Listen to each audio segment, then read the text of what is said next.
السلام علیکم ورحمۃ اللہ وبرکاتہ۔ بسم اللہ الرحمن الرحیم۔ لک الحمد یا اللہ والصلاۃ والسلام علیک یا رسول اللہ صلی اللہ علیہ وسلم۔ سامعین احتشام، کچھ بھائیوں نے مجھ سے کئی بار کہا کہ دیوبندی اعلیٰ حضرت رحمۃ اللہ علیہ کے والد گرامی حضرت علامہ نقی علی خان رحمۃ اللہ علیہ کے ترجمہ پر اعتراض کرتے ہیں، اس کا جواب دیا جائے۔ اصل میں بات یہ ہے کہ یہ الزام عائد کرنا ان دیوبندیوں کا دھوکہ ہے، مکر و دجل ہے۔ ان دیوبندیوں کا پاگل مولوی ابو ایوب، جس کو قادری کہتے ہیں یہ لوگ، یہی جو ہے ان کو ایسے جھنجھنے پکڑاتا ہے دیوبندیوں کو، اور یہ دیوبندی ناچتے ہیں اور سنیوں کے سامنے ذلیل و رسوا ہو کر بھاگتے ہیں۔ خیر، اس اعتراض کا جواب مناظر اہل سنت حضرت علامہ مفتی اختر رضا صاحب قبلہ جوگیشوری ممبئی نے مختصر میں بہترین انداز میں جواب دیا ہے۔ جہاں تک مجھے یاد ہے وہ جواب آپ تک پہنچاتا ہوں، بغور سماعت فرمائیے۔ سب سے پہلی بنیادی بات ہمیں یہ جان لینی چاہیے کہ مصطفیٰ جان رحمت صلی اللہ علیہ وسلم اور تمام انبیاء و مرسلین کا گناہوں سے پاک ہونا یہ امت کا اجماعی عقیدہ ہے۔ اہل سنت و جماعت اس کے قائل ہیں اور دیوبندی اس پر ڈھونگ کرتے ہیں۔ لہٰذا اب یہ ایمانی عقیدہ ہوا کہ تمام انبیاء و مرسلین گناہوں سے پاک ہیں۔ اب اگر کوئی بدبخت نبی کو گنہگار مانے اور اس عقیدہ کے ساتھ ترجمہ کرے، بلا شبہ اس پر کفر لازم آئے گا۔ اب دیوبندی مولویوں نے جو ترجمہ کیا ہے، چاہے اشرف علی تھانوی ہو یا کوئی اور ہو، ان لوگوں پر کفر کا حکم اس لیے عائد ہوا کہ ان لوگوں نے امت کے اجماعی عقیدہ کے خلاف عقیدہ گڑھا۔ اب بتائیں دیوبندی کہ قاسم نانوتوی پر دیوبندی مفتیوں نے ہی کیوں کفر کا فتویٰ دیا؟ اس کی کیا وجہ ہے؟ بتائیں دیوبندی مولوی قاسم نانوتوی، جو ان کے بڑے چمتکاری مولوی مانے جاتے ہیں، بڑے بڑے گل کھلائے ہیں انہوں نے، قاسم العلوم والخیرات کہے جاتے ہیں دیوبندیوں کے نزدیک۔ ان کے تعلق سے بس اتنا عرض کر دوں کہ تجلی دیوبند صفحہ نمبر 10 اور کتاب حقیقت وہ پڑھیں تو آپ کو ملے گا کہ ان کے علامہ عامر عثمانی فاضل دیوبند نے لکھا کہ کسی نے حضرت مولانا قاسم کی چند سطریں ان کی کتاب تصفیۃ العقائد سے نقل کر کے، غور سے سنیے، کہتے ہیں کسی نے حضرت مولانا قاسم کی چند سطریں ان کی کتاب تصفیۃ العقائد سے نقل کر کے دارالافتاء دارالعلوم دیوبند کو بھیجی اور پوچھا کہ ان سطروں کے لکھنے والے کے بارے میں جناب کا شرعی فیصلہ کیا ہے؟ شرعی فیصلہ کیا ہے؟ کہتے ہیں خدا جانے کون سی منحوس گھڑی تھی کہ ان کے عقل و فہم مفتیوں کے دماغ میں، جن کے ہزاروں فتوے ملک کے کونے کونے کو علم دین کی روشنی پہنچاتے رہے اور جن کے علم و فضل کی قسمیں تک کھائی گئی ہیں، یہ بات آ گئی کہ نہ ہو یہ عبارت مودودی کی ہی ہو یا کسی اس کے چیلے کی، بس پھر کیا تھا؟ آؤ دیکھا نہ تھا، فتویٰ دے دیا۔ فتویٰ نمبر 41، الجواب: انبیاء علیہ السلام معاصی سے معصوم ہیں، ان کو مرتکب معاصی سمجھنا والعیاذ باللہ اہل سنت و جماعت کا عقیدہ نہیں۔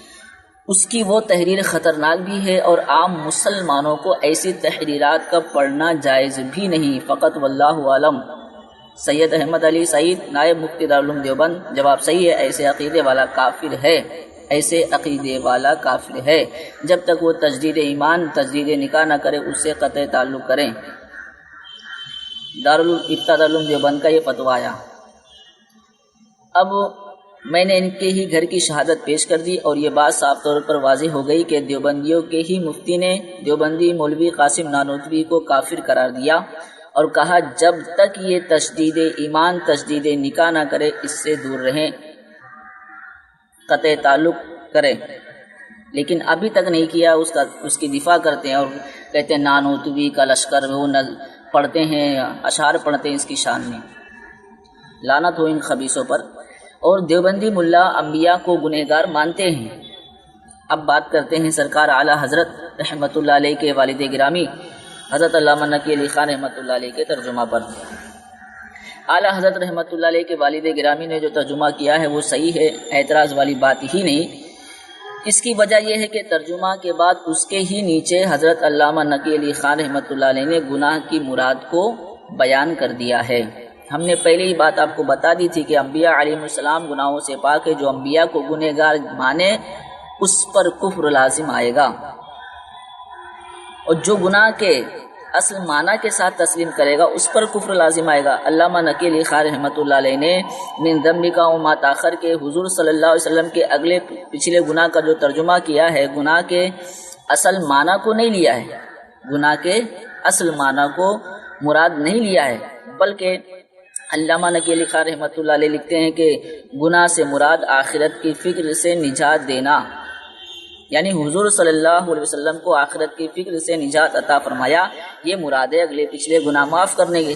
علامہ نقی علی خان رحمۃ اللہ علیہ نے کبھی رسول کریم صلی اللہ علیہ وسلم کو گنہگار نہیں مانا، لیکن ان دیوبندیوں نے گنہگار مانا ہے، اور یہی فرق ہے، اور یہ جو ہے دوسرے ترجموں سے جو ہے ملاتے ہیں بے وقوف لوگ۔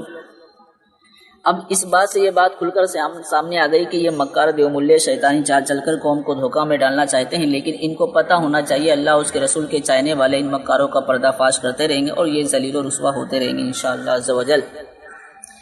صرف ترجمہ کے لیے لفظ گناہ کا استعمال علامہ نقی علی خان رحمۃ اللہ علیہ نے کیا ہے، اور وضاحت بھی فرما دی ہے کہ گناہ سے مراد آخرت کی فکر سے نجات دینا، گناہ کے حقیقی معنی کو نہیں لیا ہے، اس لیے حکم کفر نافذ نہیں ہوتا۔ اب اس کو سمجھنے کے لیے میں عرض کرتا ہوں، سارے دیوبندی مکار جو ہے اس بات کو مانتے ہیں کہ اللہ عز و جل ہاتھ، ناک، کان، جسم کے سارے اعضاء سے پاک ہیں۔